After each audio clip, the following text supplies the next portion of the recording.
Hello students, कैसे हैं आप सभी। उम्मीद है कि आप सभी लोग अच्छे होंगे और बढ़िया से आप लोग की पढ़ाई चल रही होगी। तो देखिए, आज हम लोगों को क्या पढ़ना है कि आज 2023 का सेट नंबर दूसरा, 2023 का सेट नंबर एक हम लोग पूरा हल कर चुके हैं और हम लोग उससे आगे बढ़ेंगे 2023 का सेट नंबर सेकंड। तो बिना किसी समय को बर्बाद करते हुए हम लोग अपने काम पे आते हैं। तो 2022 से देखिए सेट खोल लेते हैं। 2023 का वो कहाँ गया, ये मिला। देखिए पहले हम लोग हल करेंगे बहुविकल्पी प्रश्न कैसे क्या है वगैरह वगैरह देखते हैं इसमें। तो पहले क्वेश्चन क्या लिखा है बहुविकल्पी प्रश्न में, पहले का निम्नलिखित संख्याओं में परिमेय संख्या क्या। देखिए परिमेय संख्या मतलब क्या होता है कि परिमेय संख्या वे होती हैं जिनको हम p/q के रूप में लिख सकते हैं, तो वो होती है। लेकिन यहाँ पे देखिए ऐसा कोई ऑप्शन नहीं दिया गया। इसमें क्या करेंगे फिर, देखिए पहला ऑप्शन हमारे पास क्या है √9 और दूसरा लिखा है √3 और तीसरा लिखा हुआ है उसके बाद है √0.1 और चौथा लिखा हुआ है यहाँ पे भैया 0.10101010 ऐसे बढ़ता हुआ चला गया फिर आखिर। ठीक है, तो ऐसे लोगों को कैसे पहचानेंगे कौन सी संख्या परिमेय होगी कौन सी अपरिमेय होगी। देखो याद रखिएगा कि जो यहाँ पे √9 लिखा है, क्या लिखा हुआ है √9, तो √9 का अगर हम वर्गमूल निकालें कितना होगा, एग्जैक्ट 3 हो जाता है ना। देखिए अगर √3 देखें हम लोग तो इसका कितना होता है 1.732 ऐसे बढ़ते हुए, मतलब बहुत आगे तक बढ़ता हुआ चला जाता है, ये कभी खत्म ही नहीं होगा। और ठीक वैसे ये भी है और ठीक वैसे ये भी है। तो इस तरह से अगर हम लोग देखें तो ये सब देखो क्या है, ये जितने भी मान दिए गए सब क्या है अपरिमेय है। कैसे है अपरिमेय है। उसने पूछा भैया कौन सी संख्या परिमेय है, तो परिमेय पूछा ना, हाँ ठीक है, तो परिमेय कौन हो जाएगा, ये हो जाएगा, क्योंकि देखो इसका एग्जैक्ट मान आ रहा है और इनको अगर हम लोग हल कर जाएंगे तो कभी खत्म नहीं होंगे। तो ये सब के सब क्या है अपरिमेय संख्या है। और देखिए दूसरा सवाल क्या लिखा है, लिखा है कि रैखिक समीकरण जो x + y = 10, x + y बराबर में 10 और फिर लिखा हुआ है कि x - y = 4 को हल कीजिए।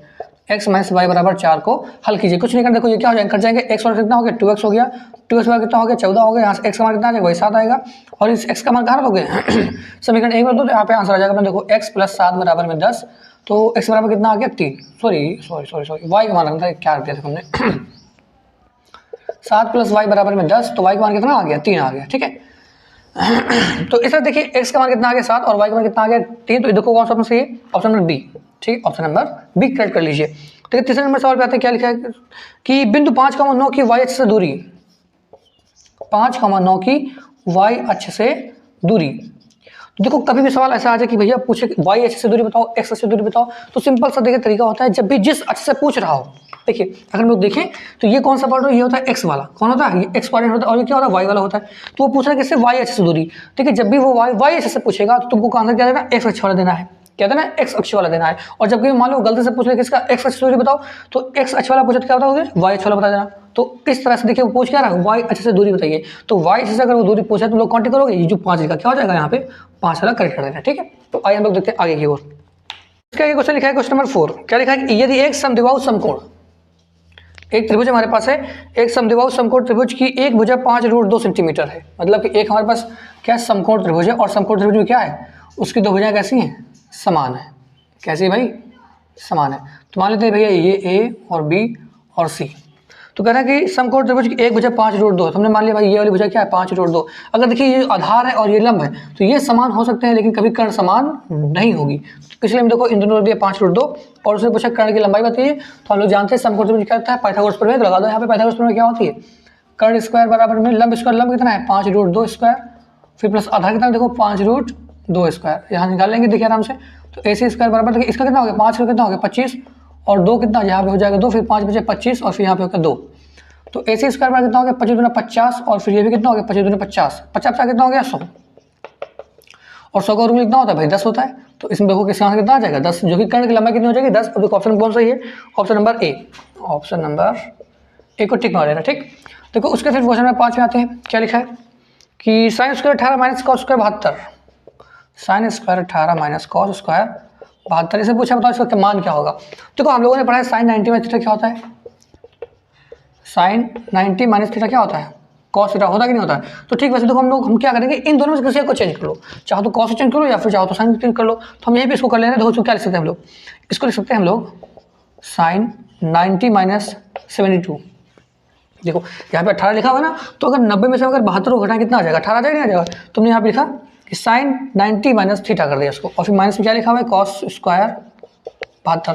तो sin 90 माइनस थीटा क्या होता है cos थीटा होता है, यहाँ लिखोगे cos और यहाँ पे लगा इस पर लगा दो cos square 72 minus cos square 72। देखिए ये प्लस और ये क्या माइनस से क्या हो जाएंगे, कट जाएंगे और कितना है 0 आंसर आ जाएगा। तो ऑप्शन नंबर कौन सा है इसका, ऑप्शन नंबर बी। तो इसमें बी क्या हो जाएगा, करेक्ट कर लो। ठीक, और देखते हैं आगे फिर क्वेश्चन नंबर 6 क्या लिखा हुआ है इसमें, लिखा है कि किसी धनात्मक सम पूर्णांक p के लिए प्रत्येक धनात्मक विषम पूर्णांक का रूप होगा।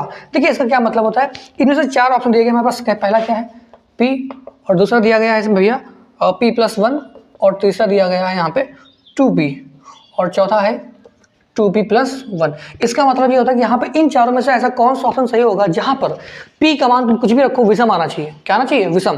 तो देखो इसमें बताया, मैं बता दूँ, इसको याद रखिएगा, यहाँ पे ये ऑप्शन कौन सा हो जाएगा, 2p+1। अब देखो उसको सिद्ध करते हैं कैसे, देखो 2p+1 यहाँ पे लिखा है। अब देखो यहाँ p का मान तुम चाहे कुछ भी रखो, चाहे विषम रखो चाहे तो सम रखो, यहाँ पर हमेशा मान कैसा आएगा, विषम ही आएगा। देखो हम लिखते हैं यहाँ पे p बराबर 1 रखते हैं, p बराबर में 1 रखते हैं। देखो क्या हो जाएगा, 2 गुणे 1 + 1 कितना, 2 है कितना हो गया 3, कैसा है, विषम है। अब यहाँ पे क्या होगा, p बराबर 2 रख के देखो 2 गुणे 2 फिर +1, 2 कितना हो गया 4 + 1 कितना आ गया 5, ये भी क्या है, विषम। तो कहने का मतलब क्या है कि यहाँ पर चाहे विषम रखो और चाहे सम रखो, आंसर में से कैसा आएगा, विषम ही आएगा। तो उसने पूछा बताओ विषम पूर्णांक क्या होगा, तो विषम कौन सा हो जाएगा, ये वाला करेक्ट हो जाएगा। कर लो फिर आगे देखते हैं क्वेश्चन नंबर 7 क्या लिखा हुआ है इसमें। ठीक है, यदि संख्याओं 7, 8, x, 11, 14 का माध्य x है। अच्छा 7, 8, x, 11, 14, इसका समांतर माध्य क्या है, x है, तो x का मान ज्ञात कीजिए। देखिए इसका क्या है, समांतर माध्य दिया गया है हमको, तो लिखेंगे यहाँ पे समांतर माध्य बराबर क्या दिया गया, x दिया गया है। तो उसने पूछा क्या, x का ही मान ज्ञात करो। तो x का मान अगर हमको निकालना है तो क्या करोगे, हम लोग जानते हैं समांतर माध्य का फार्मूला क्या होता है, समांतर माध्य बराबर क्या होता है, पदों का योग और बटे पदों की संख्या। होता है कि नहीं होता है, चलो ठीक है कर लेते हैं। तो देखो जब भी इसका हम लोग हल करें कैसे करें, समांतर माध्य के देखो कितना x है, यहाँ पे 2x कर देंगे। फिर देखो क्या है, पदों का योग, तो देखो इन सभी क्या करना है, योग कर लेना है। क्या करना है, योग। तो इनको सभी जोड़ देखो, 7 + 8 + x + 11 फिर +14, और पदों की संख्या। पदों की संख्या मतलब कितने लोग हैं यहाँ पे, 1 2 3 4 5, कितने भाई 5। तो x बराबर देखो सभी को जोड़ लेते हैं, और कितना हो गया 8 7 15, और 15 11 कितना हो गया 26, है ना, और 26 और 14 कितना हो गया, और 26 14 हो गया 40। तो 40 + x और नीचे हो गया यहाँ से 5। तो 5 में 2 इस तरफ, 5 एक कम यानी कि 5x और बराबर में 40 + x, तो इसको ले आओ इस तरफ, तो 5x - x बराबर में 40। तो 4x बराबर कितना आ गया यहाँ से 40, x का मान कितना आ जाएगा भाई साहब 10 आ जाएगा। तो अब देखो ऑप्शन में कौन सा है यहाँ पे, ऑप्शन बी क्या दिया गया है, ऑप्शन नंबर बी। तो बी वाला टिक कर लीजिए, फिर हम लोग देखते हैं आगे की ओर। तो देखिए ये क्वेश्चन इसमें कहा गया कि जो है क्या इसके मूल समान है। देखिए जब मूल समान होते हैं तो क्या होता है, मूल समान होते हैं तो हम जानते हैं कि क्या होता है, b² - 4ac बराबर क्या होता है 0 होता है।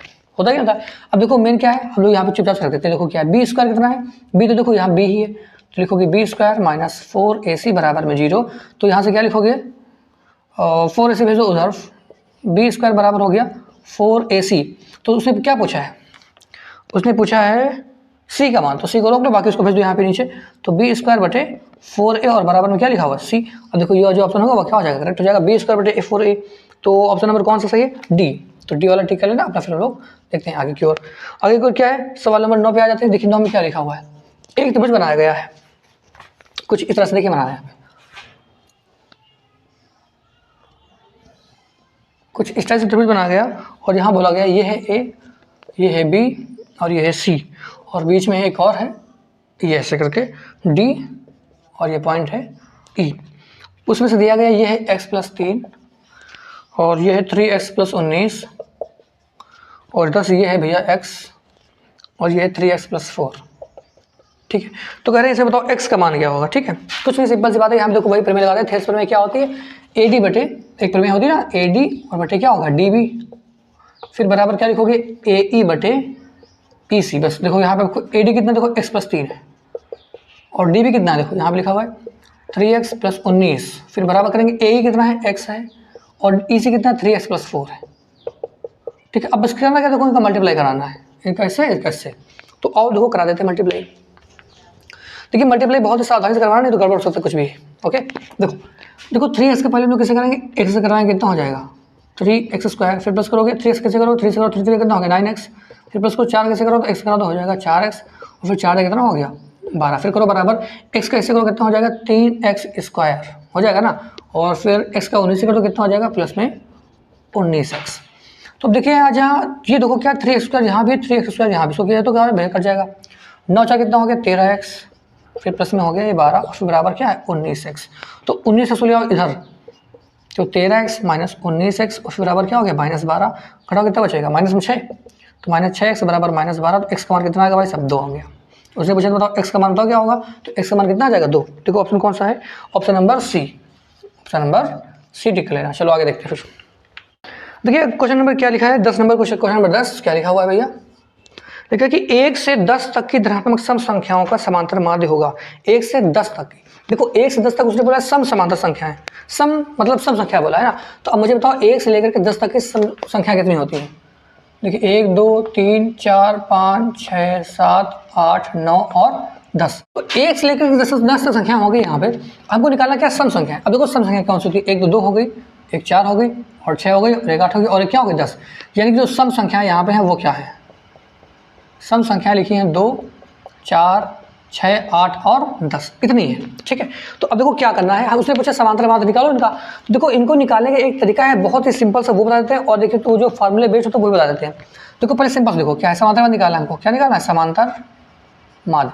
देखो जब भी ऐसा कुछ बोला जाए क्वेश्चन तो क्या करोगे, जो स्टार्टिंग में उसको लिख लो, फिर प्लस करो जो लास्ट में उसको लिख लो। ठीक है, और कितने लोग हैं 2 हैं, 10 12 कितना होगा 10 2 12, 10 2 12 और बटे कितना है 2 2 6 12, कितना आ गया इसका आंसर 6 आ गया। तो इसका समांतर में कितना हो जाएगा 6 हो जाएगा। लेकिन देखो अगर हमको करना है फार्मूले से तो कैसे करोगे, तो समांतर माध्य बराबर क्या होता है, पदों का योग बटे पदों की संख्या।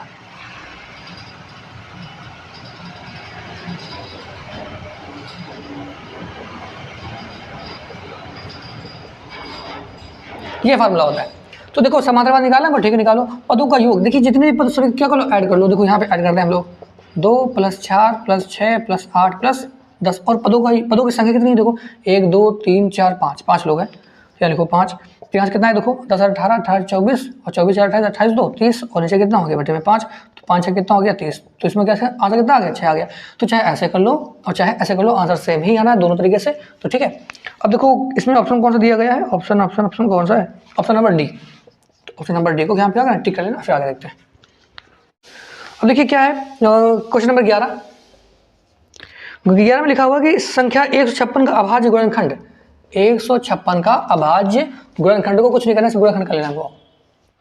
पहले 2 से काटो, 2 7 14 2 8 16, फिर 2 से काटो 2 3 6 और 2 9 18, 3 से कट जाएगा 3 1 3 3 3 9 और फिर किससे जाएगा 13 से जाएगा। ठीक है, अब देखो क्या लिखा है 2 × 2, तो 2 × 2 × 3 और × 13। देखो यहाँ पर 2 कितनी बार आया, 2 बार आया ना, तो इसको क्या लिखोगे तुम 2 स्क्वायर और फिर लिखोगे 3 और फिर लिखोगे 13। अब देखो ये वाला जो ऑप्शन होगा वही क्या हो जाएगा करेक्ट। तो ऑप्शन कौन सा है ऐसा, 2 नहीं क्या ऐसा कोई ऑप्शन 2 स्क्वायर, हाँ ऑप्शन नंबर बी, वही तो सोच रहे हैं क्या है, ऑप्शन नंबर बी करेक्ट हो जाएगा इसमें। ठीक है, तो फिर 11 के बाद कौन सा है 12 नंबर क्वेश्चन पे आते हैं। देखिए 12 नंबर क्वेश्चन क्या लिखा हुआ है, देखिए यदि एक वर्गीकृत आंकड़े का माध्य और बहुलक क्रमशः 24 और 12 है तो इसका माध्य होगा। देखिए हमको क्या क्या दिया गया है, आंकड़े का माध्य और बहुलक। देखो माध्य हमको दिया गया है, माध्य और बहुलक दिया गया है। तो माध्य कितना है 24 और बहुलक है 12। तो उसने पूछा बताओ माध्यिका बताओ, ये भाई मतलब माध्यक मतलब माध्यिका। ठीक है, तो इसके लिए एक फार्मूला देखो मैंने पीछे बताया भी था, वो क्या होता है फार्मूला सभी लोग जानते होंगे। तो फार्मूला क्या देखिए पीछे वाली वीडियो में पढ़ाया है कि क्या होता है कि बहुलक बराबर में होता है 3 × माध्यिका फिर माइनस और 2 × माध्य। ठीक है, देखिए बहुलक हमको दिया गया कितना है 12 है, यहाँ लिख दो 12, फिर बराबर 3 लिखो और गुणे माध्यिका। तो माध्यिका से पूछा हमने मान लेते माध्यिका क्या x मान लेते। ठीक है, फिर लिखोगे 2 और गुणे माध्य कितना, देखो यहाँ पे माध्य है 24, तो कुछ नहीं करना, देखो 12 बराबर में हो गया 3x फिर -24 कितना हो गया 48। तो 48 ले इस तरफ कितना हो गया 12 फिर प्लस 48 बराबर में 3x, तो 3x बराबर कितना हो गया भाई 40 और ये 48 बराबर कितना हो गया 60 हो गया। तो x का कितना आ जाएगा यहाँ से 20 आ जाएगा। ठीक है, तो उसने पूछा था बताओ माध्यिका क्या पूछा, माध्यिका तो पूछा था यानी कि जो x है वो क्या माध्यिका है। तो यहाँ पे लिखो आंसर लिखोगे क्या कि माध्यिका बराबर में 20। ठीक है, देखो ऑप्शन कौन सा करेक्ट आ रहा है, ऑप्शन कौन सा है 20, ऑप्शन नंबर बी। कौन सा है ऑप्शन नंबर बी को टिक कर लीजिए। आगे देखते हैं फिर। अब देखिए आगे को जाते हैं, क्या लिखा हुआ है कि यदि रैखिक समीकरण युग्म 2x + 3y = 5 4x + ky = 10 के अपरिमित रूप से अनेक हल हैं तो k का मान ज्ञात कीजिए। देखिए जब भी हमने कहा था कि जब भी अनेक हल बोलते प्रतिशत करते हैं या फिर कुछ भी एनीथिंग बोले अद्वितीय हल है, तो इसके लिए मैंने पिछले वाली वीडियो में जो है तीनों बातें बताई थी, 3 कंडीशन बनती और मैंने तीनों बातें बताई थी। तो उसमें देखो एक यहाँ पे दिया गया क्या 2 समीकरण हमारे पास है 2x + 3y = 5 और फिर लिखा है 4x प्लस के वाई बराबर में और 10। कह रहे हैं इसके अनेक हल हैं। कैसे हैं? तो अनेक हल हैं। तो यहाँ पे अगर हम देखें अनेक हल क्या होता है, A1 अपॉन A2 फिर बराबर में B1 अपॉन B2 फिर बराबर C1 अपॉन C2। ये होता है अनेक हल के लिए ना। तो देखो A1 कितना हो गया, 2 हो गया, और A2 की B1 कितना होगा, 3 हो गया। तो इसे निकालें सब लोग। तो A1 कितना, देखो भाई 2 है, और A2 कितना है 4, B1 कितना है 3, और B2 कितना है K, और यहाँ पे C1 कितना है 5, और यहाँ कितना है 10। ठीक है, तो यहाँ से हम लोग इन दोनों को बराबर कर लेते हैं और यहाँ से देखिए सॉल्व करते हैं। तो 2/4 फिर बराबर 3/K, यहाँ से कितना हो जाएगा 2 के बराबर में 12, और K बराबर कितना आ गया 6, यानी जो K का मान कितना होगा 6 होगा। देखो ऑप्शन कौन सा है इसका, ऑप्शन नंबर डी करेक्ट हो जाएगा। ठीक, चलो ये आगे देखते हैं फिर आगे। अगला क्वेश्चन क्या लिखा है कि त्रिभुज ABC, अच्छा ABC और BDE दो समबाहु त्रिभुज इस प्रकार हैं कि D भुजा BC का मध्य बिंदु है, तो त्रिभुज ABC और BDE के क्षेत्रफलों का अनुपात क्या होगा। अच्छा, तो क्वेश्चन नंबर 14 देखो क्या है। एक त्रिभुज हमारे पास है ABC, तो पहले यहाँ बनाते हैं बड़े आराम से ना। तो भैया ये A B और ये C। ठीक, फिर बोला गया है कि BDE एक त्रिभुज और है जिसका नाम क्या है BDE, दो समबाहु त्रिभुज और दोनों कैसे समबाहु हैं।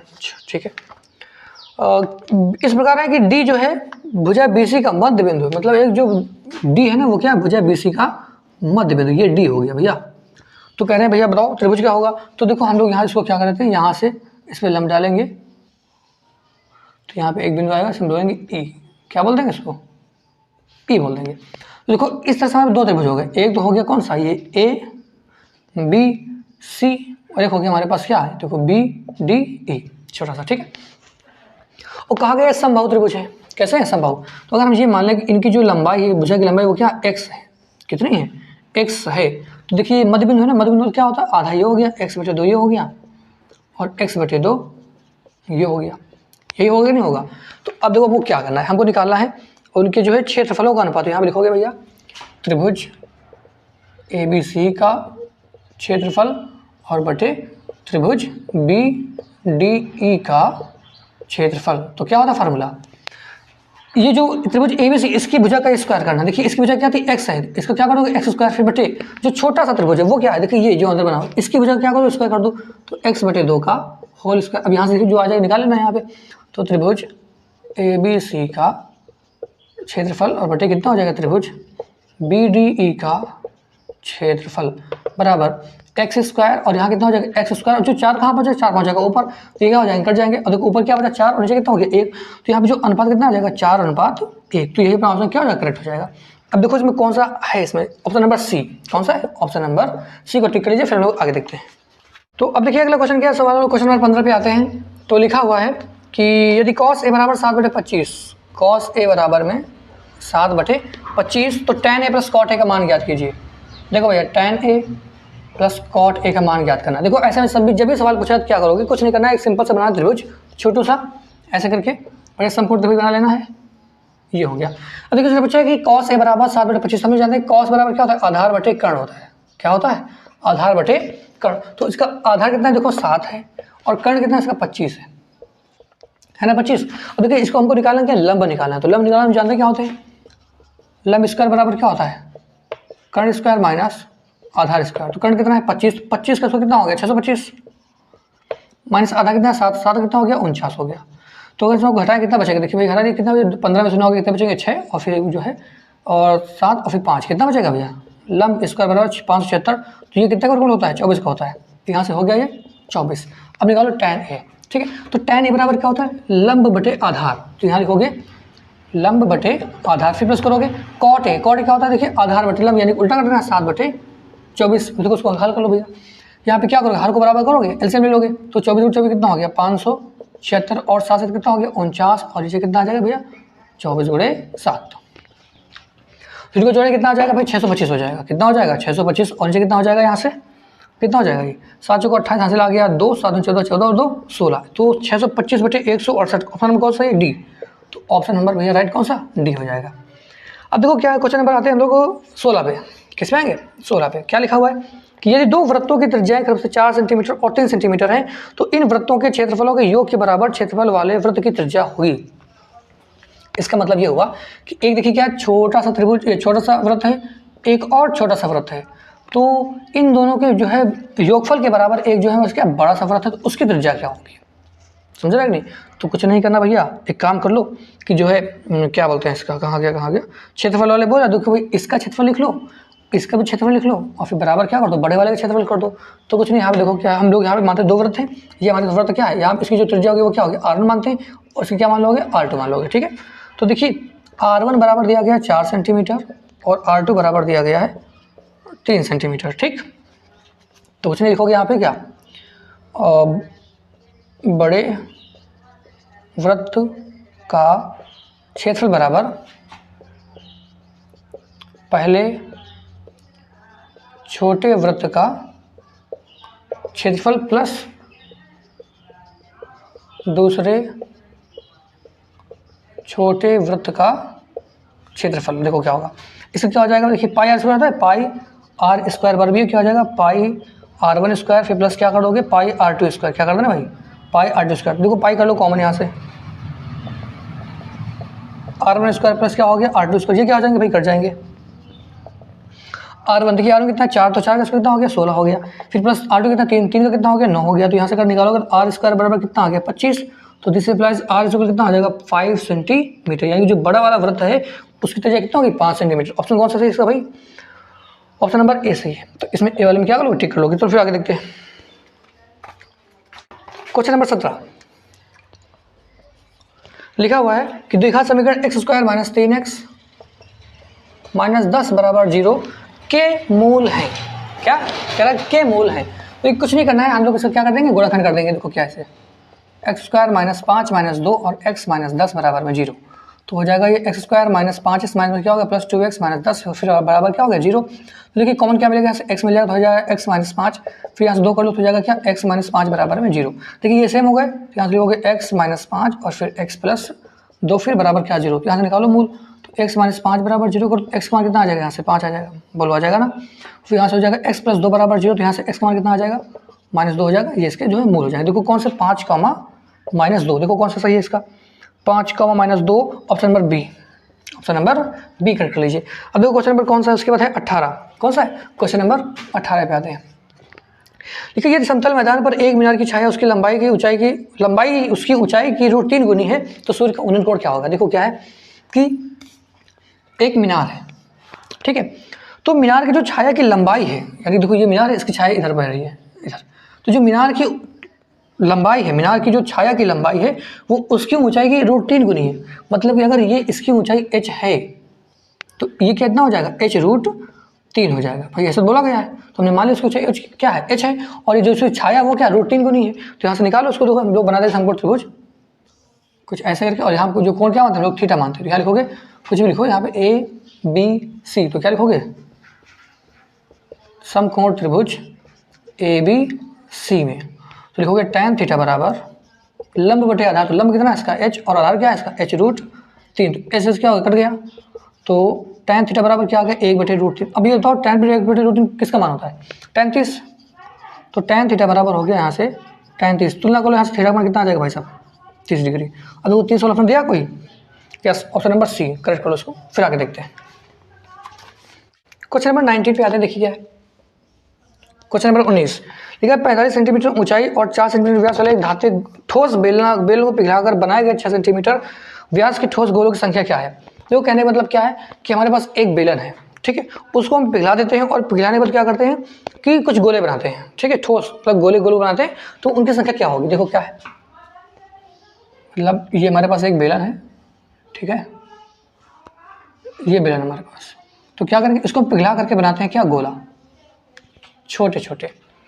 तो यहाँ पे देखो क्या है, इसकी जो ऊंचाई है वो कितनी है h बराबर दिया गया है 45 सेंटीमीटर, ठीक है, और इसको जो व्यास है वो कितना है, व्यास दिया गया है 4 सेंटीमीटर। तो हम लोग उसकी जो त्रिज्या क्या निकालेंगे, त्रिज्या निकालेंगे कितनी हो जाएगा 2 सेंटीमीटर आधी होती है।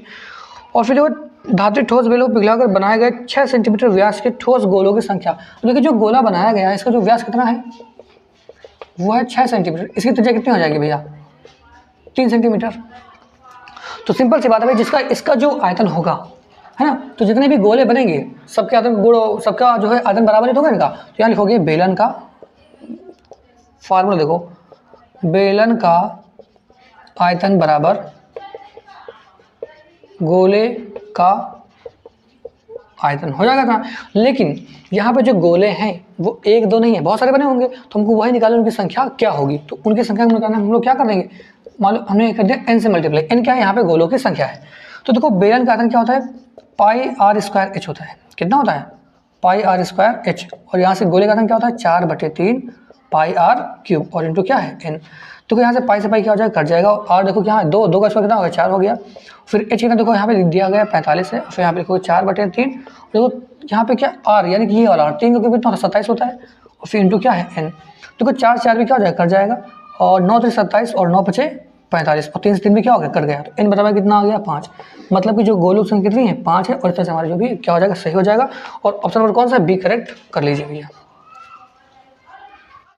क्वेश्चन नंबर 20 क्या लिखा है कि त्रिभुज एबीसी एक समबाहु त्रिभुज इस प्रकार है। त्रिभुज एबीसी है एक इस प्रकार है, ये समबाहु है। वो भी कैसा है, समबाहु। समबाहु मतलब क्या होता है भैया, जो है सबके सब भुजाएं कैसी समान है, और सब भुजाएं समान तो कोण भी क्या है, समान है। इस प्रकार है कि एडी लंब बीसी, मतलब लिखिए हम लोग मानते हैं ए बी और सी, और जो एडी है वो क्या लंब है बीसी पर, किस पर, मतलब ऐसे खींच लिया मान लो। तो ये क्या है, डी है। ये देखिए जो एडी है वो क्या लंब बीसी पर है, यानी कि एडी लंब बीसी। तो कह रहे हैं कि एडी स्क्वायर का मान क्या होगा, एडी स्क्वायर का मान हमको निकालना है। तो ठीक है भाई, देखो निकाल लेते हैं। हम लोग जानते हैं जो ये त्रिभुज था वो कैसा समबाहु था, और समबाहु त्रिभुज में जो प्रत्येक कोण कितने का होता है, 60 अंश का होता है। होता कि नहीं होता है 60 अंश का।